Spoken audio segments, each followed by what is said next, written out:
ఇదే మనం liver fry నేర్చుకున్నామండి. కావాల్సిన పదార్థాలు లివరు, ఆనియన్స్, కొత్తిమీర, అల్లం వెల్లిగడ్డ, గరం మసాలా, ధనియాల పొడి అంతే. ఆ లివర్ కొరకు మనం ఆనియన్స్ ఎక్కువ తీసుకోవాలండి. లివర్ కన్నా ఎక్కువ డబల్ తీసుకోవాలి. ఉన్నాయి అక్కడ పక్కకు ఎక్కువ తీసుకోవాలి. ఎందుకంటే దీనిలో మనము కొబ్బరి గసాలు వేయము, టమాటా వేయము కాబట్టి గ్రేవీ కొరకని ఆనియన్స్ ఎక్కువ తీసుకోవాలి. కుక్కర్ పెట్టుకున్నామండి. ఆయిల్ వేసుకుని కాగింది. ఆయిల్ వేడి అయినాక ఉల్లిగడ్డలు వేసేయాలి.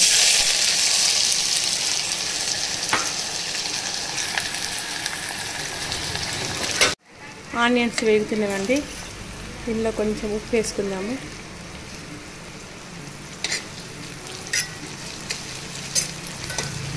ఉప్పు, కొంచెం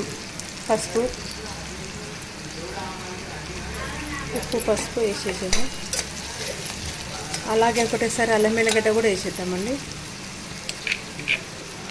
ఫ్రెష్గా అప్పటికప్పుడు నూనె పెట్టింది. ఇది డైలీ ఎప్పటికప్పుడు నూనె పెట్టుకుంటాను నేను.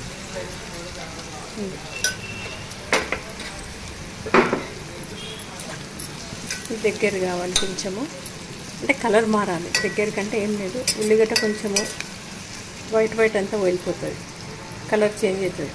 అప్పటి వరకు ఉంచుదామండి. ఇది అల్లం వెల్లిగడ్డ వేసినాక వేగిందండి. ఇది ఇప్పుడు దీనిలో కొంచెం గరం మసాలా వేస్తాం మనము.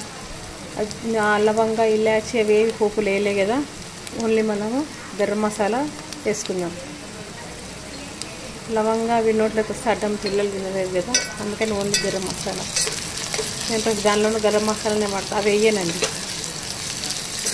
లవంగాలు, ఇలాచి, షాజీరా అవన్నీ గ్రైండ్ చేసి పెట్టుకుంటాం. ఇప్పుడు కడిగి పెట్టుకుంటే లివర్ ఉంది కదండి, లివర్ వేసిద్దాం.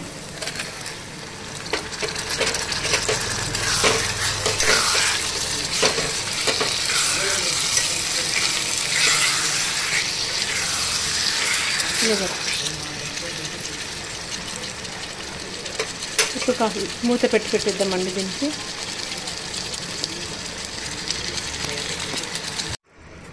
లివర్ కొంచెం దగ్గరికి అయిందండి. దగ్గరికి అవుతుంది కదా, మనం నీళ్ళు పోయలే కానీ దాంట్లో ఉన్నది వాటర్ బయటకు వస్తుంది చూడండి. ఇప్పుడు దీంట్లో కొంచెం కారం, హాఫ్ స్పూన్ కారమే. నేను కొంచెమే వేస్తాను, కారం ఎక్కువ వేయను. ఎందుకంటే మా చిన్నపిల్లలు ఉంటారు నా దగ్గర, మా మనమళ్ళు వాళ్ళు తింటారు కదా. కొంచెం కారం వేస్తాను. ధనియాల పొడి అండి, ధనియాల పొడి వేసేసాను. మళ్ళీ ఇంకొంచెం మిరియాల పొడి. చాలామందికి మటన్ తింటే కాళ్ళ నొప్పులు వస్తాయి. అటువంటి వారికి ఇది మిరియాల పొడి. మిరియాల పొడి వేస్తే మనకు మటన్ తింటే నొప్పులు రావండి, పెయిన్స్ కావు. దీనిలో కొంచెం కొత్తిమీర, ఇంకా దీని మీద మూత పెట్టి దీని మీద కొంచెం నీళ్ళు పోస్తాం అనుకో, ఇట్లా కింద కూర మాడదండి. ఇది ఒక చిన్న ట్రిక్ అంతే. పోరింపులో ఉప్పు వేసినా కూర మాడదు. ఇలా మూత పైన నీళ్ళు పోసి పెట్టినా కానీ కింద కర్రీ మాడదు. అంటే చిన్ననే పెట్టాలి, పెద్ద పెట్టి మాడింది మాకు అంటే కలవదు. చిన్ననే పెట్టాలి. అది లోపల కూర ఇంకిపోతుంది అండి.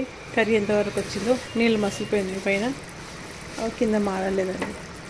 మంచిగా ఉంటుందండి. దాంట్లో ఉన్న నీరే ఇది, మనం పోసిన నీరు కాదు చూడండి.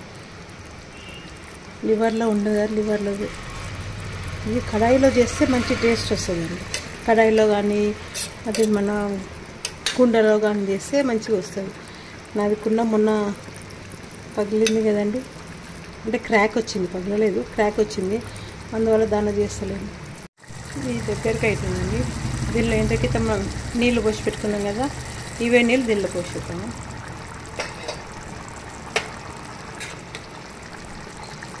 ఇప్పుడు దీన్ని మూసి పెట్టేద్దాం, మూత పెట్టేద్దాం. ఒక 3 విజిల్స్ వచ్చే వరకు పెడతాం. ఇది బంద్ చేసినాం కదండి, అయిందో లేదో చూద్దాము. దగ్గరికి అయిందా లేదా. కొంచెం వాటర్ పోసినాం కదా మనము. కాలేదండి, ఇంకొంచెం ఉంది, వాటర్ ఉంది కొంచెము. మళ్ళీ కొంచెం సేపు స్టవ్ వెలిగించి పెట్టుకుందాం.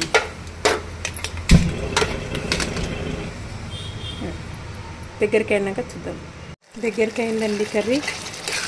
ఆఫ్ చేసేద్దాం, ఇంకా స్టవ్ ఆఫ్ చేసేద్దాం. లివర్ ఫ్రై అయిపోయిందండి. ఈ వీడియో మీకు నచ్చితే లైక్ చేయండి, షేర్ చేయండి, సబ్స్క్రైబ్ చేయండి. థ్యాంక్స్ అండి.